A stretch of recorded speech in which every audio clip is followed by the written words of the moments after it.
आज का जो अपना लेसन रहने वाला है ये बैंकिंग का ही दूसरा पार्ट है ये, जिसमें मैं सेंट्रल बैंक के बारे में पढ़ाने वाला हूँ।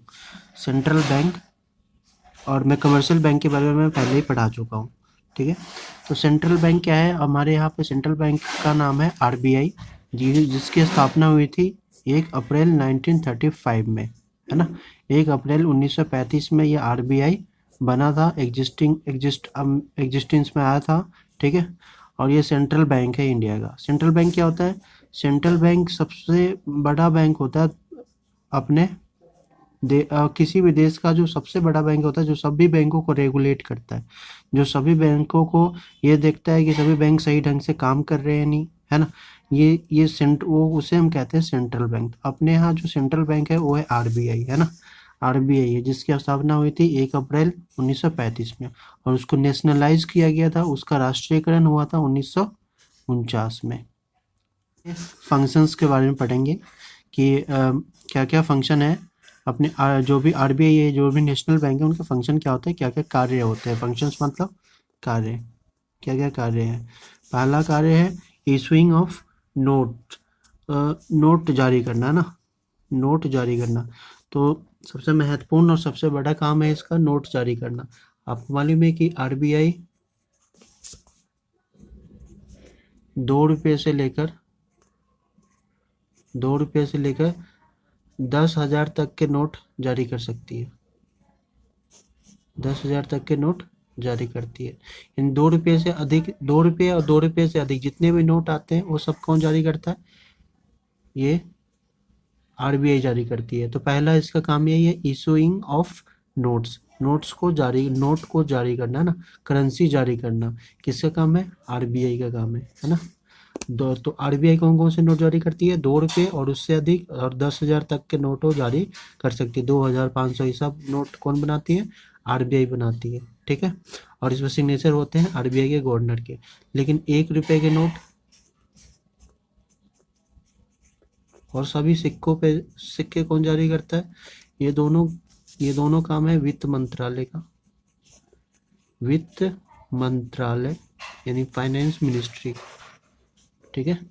फाइनेंस मिनिस्ट्री का ये काम है 1 रुपये के नोट और सिक्के जितने भी है वो जारी करते हैं वित्त मंत्रालय। और इस पे जो सिग्नेचर होता है वो होता है फाइनेंस सेक्रेटरी का सिग्नेचर होता है, वित्त सचिव का सिग्नेचर होता है, ठीक है। अब अगला है बैंकर्स बैंक। मालूम ही है कि सेंट्रल बैंक जो है पूरे देश का बैंक है। पूरे देश में जितने बैंक है उन सब में सबसे सर्वोपरि है, सबसे ऊपर है बैंक, है ना।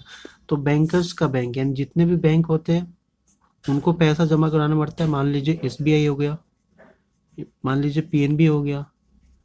तो ये सब क्या है? ये सब बैंक है, ये सब इन सभी बैंकों को बोलते हैं कमर्शियल बैंक, वाणिज्यिक बैंक या व्यापारिक बैंक, है ना। कमर्शियल बैंक बोलते हैं। तो इन बैंकों को अगर पैसा जमा करवाना पड़ता है तो ये बैंक जाके जमा करवाते हैं आरबीआई में। कहाँ जमा कराते हैं? आरबीआई में। इन बैंकों के पास मान लो ज़्यादा पैसा है, ये कहाँ जमा कराएंगे? आरबीआई में। तो हम कह सकते हैं कि बैंकर्स बैंक यानी हमारे लिए जो बैंक है उनका, उन बैंकों का भी अपना एक बैंक है जिसे हम कहते हैं आरबीआई। तो आरबीआई जैसे बैंकों का बैंक के रूप में काम करती है, ठीक है। और जैसे कि हम लोग मान लो कोई जनता है, कोई एक आदमी है ना, वो पैसा कहाँ जमा कराता है? पीएनबी में। तो उस पीएनबी में जब पैसा जमा कराता है तो उससे क्या मिलता है? Interest rate. Same to same यहाँ पे भी ये जब यहाँ पैसा जमा कराते हैं तो यहाँ पे भी इंटरेस्ट रेट मिलता है आरबीआई से इनको, है ना। और जब इनको लोन भी लेना होता है, हमें जैसे लोन लेना होता है तो हम किन से लेते हैं? इन बैंकों से लेते हैं, SBI, PNB, in commercial bank से लेते हैं। तो हमें इनको ब्याज भी चुकाना पड़ता है। सेम टू सेम ये भी आरबीआई से लोन ले सकते हैं, एसबीआई, पीएनबी, ये सब आरबीआई से लोन ले सकते हैं और इनको भी ब्याज चुकाना पड़ता है आरबीआई को, है ना। तो हम कह सकते हैं कि जिस तरीके से हमारे लिए जो हमारे देश के जनता के लिए ये सब बैंक का काम करते हैं, वैसे ही इन बैंकों के लिए ये आरबीआई इनका बैंक है, आरबीआई, है ना। तो हम कह सकते हैं बैंकर्स बैंक। अब अगला है सुपरविजन ऑफ बैंक। अब सीधी सी बात है कि सर्वोपरि बैंक कौन सा है? ये बैंक है, सेंट्रल बैंक। तो सुपरविजन भी तो करना है ना, इसको देख रेख भी करना है कि कोई बैंक ज़्यादा इंटरेस्ट चार्ज ना करे किसी कस्टमर से, है ना। किसी कस्टमर के साथ धोखाधड़ी ना हो, है ना, जालसाजी ना हो। तो ये सुपरवाइज करने का भी काम किसका होता है? ये आरबीआई का काम है कि वो हर एक बैंक को सुपरवाइज करे कि नियम और जो कायदा जो बने हुए हैं जो उन बैंकों के लिए, उस नियम के अनुसार ही वो बैंक काम करे, है ना। तो ये सारी चीज़ें ये सेंट्रल बैंक काम करती है। अब अगला है custodian of a national bank, national forex. जितने भी फॉरेन एक्सचेंज आते हैं इंडिया में वो सब इन सभी बैंकों के थ्रू किसके पास जाता है, आरबीआई के पास जाता है। सपोज पीएनबी के पास, हाँ मैं इसका बता दूं, फॉरेक्स, फॉरेक्स मतलब होता है फॉरेन एक्सचेंज, ठीक है, फॉरेन एक्सचेंज यानी कि डॉलर है ना, यूरो जो भी है, यूरो, ये जितने भी है करेंसी, मतलब फॉरेन करेंसी जितने भी है उन सबको कौन रखता है अपने पास, उन सबको जमा करके कौन रखता है, तो ये नेशनल बैंक यानी कि आरबीआई जमा करके रखते। मान लीजिए पीएनबी के पास कोई फॉरेन एक्सचेंज आया तो पीएनबी किसके पास जाकर जमा कर देगी, फिर आरबीआई के पास, है ना। क्योंकि आम जनता जिनके पास फॉरेन एक्सचेंज है वो किसके पास जमा करेगी, वो तो पीएनबी के पास जमा करेगी, एसबीआई के पास, इन सभी बैंकों के पास।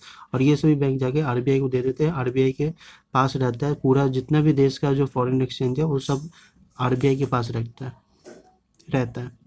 तो custodian of a national forex, foreign custodian है नेशनल फॉरेन एक्सचेंज का। लेंडर, सपोज पीएनबी बैंक है, ठीक है, और यहाँ पे आरबीआई है, ठीक है। अब पीएनबी बैंक को अभी पैसे की ज़रूरत पड़ जाती है, ठीक है, तो किससे लेगी वो आरबीआई से लेती है और इसके बदले इंटरेस्ट रेट चार्ज करती है, ठीक है। तो लेंडर यानी कि जो अपना आरबीआई है, जो अपना सेंट्रल बैंक होता है अपने देश का, जो सेंट्रल बैंक है वो लेंडर के तौर पे भी काम करती है, पैसा भी देती है और पैसा भी ऋण में देती है, उधार देती है। किसको, जितने भी कमर्शियल बैंक है, पीएनबी ही नहीं, वो जितने भी कमर्शियल बैंक है इंडिया में, commercial bank SBI, PNB, HDFC, ICICI, जितने भी है, कोटक महिंद्रा, ये सारे बैंक क्या है, ये सभी बैंक है कमर्शियल बैंक है। इन बैंकों को लोन देने का काम कौन करती है, आरबीआई, है ना। किस रेट पे, तो बैंक रेट पे, इस इंटरेस्ट रेट का नाम है बैंक रेट, बैंक रेट पे इनको लोन देती है, पैसा देती है, लेंडर, ऋणदाता है ये, ठीक है। बैंकर्स ऑफ बैंकर्स, सीधी, अब देखो सेंट्रल बैंक क्या है, सेंट्रल बैंक है यानी कि देश का सबसे बड़ा बैंक, है ना। तो ये बैंक जो है ना ये गवर्नमेंट का बैंक है, ये इसीलिए कहा जाता है बैंकर ऑफ गवर्नमेंट। गवर्नमेंट के जितने भी खाते हैं, जितने भी पैसा है, कौन जमा करता है, कौन देखता है वो सारी चीज़ें, अकाउंट को वो सेंट्रल बैंक देखती है यानी कि आरबीआई देखती है। इंडिया गवर्नमेंट के जितने भी अकाउंट्स वगैरह हैं उन सबको आरबीआई देखती है। तो हम कह सकते हैं कि बैंक आरबीआई जो है से क्या है, सरकार का बैंक है। हमारा बैंक होता है कमर्शियल बैंक, हम किसी बैंक में जाकर जमा करा सकते हैं, वैसे ही इनका बैंक है, सरकार का बैंक है ये, ठीक है, बैंकर ऑफ गवर्नमेंट, ये आरबीआई के काम है, ठीक है। अगला है 7वां कार्य, वो है मॉनेटरी पॉलिसी बनाना, जिसमें repo rate, reverse repo rate, bank rate, है ना, और भी पॉलिसी है बहुत सारी। तो मॉनेटरी पॉलिसी का भी जो निर्माण करता है, जो बनाता है मॉनेटरी पॉलिसी, ये किसका काम होता है, देश के सेंट्रल बैंक का काम होता है, जो कि अपना आरबीआई करती है। तो आरबीआई के ये कुछ फंक्शंस है, ये तो बार बार पूछा जाता है कि मतलब स्थापना कब हुआ था, ठीक है, और ये 1935 में, और नेशनलाइज हुआ था 1949 में। और इसमें एक लास्ट इन्फॉर्मेशन बता दूं कि आरबीआई फाइनेंशियल ईयर वैसे देश में देखा जाए तो कब से कब तक होता है, 1 अप्रैल से लेकर 31 मार्च तक। लेकिन जो आरबीआई का जो लेखा अवधि है वो होता है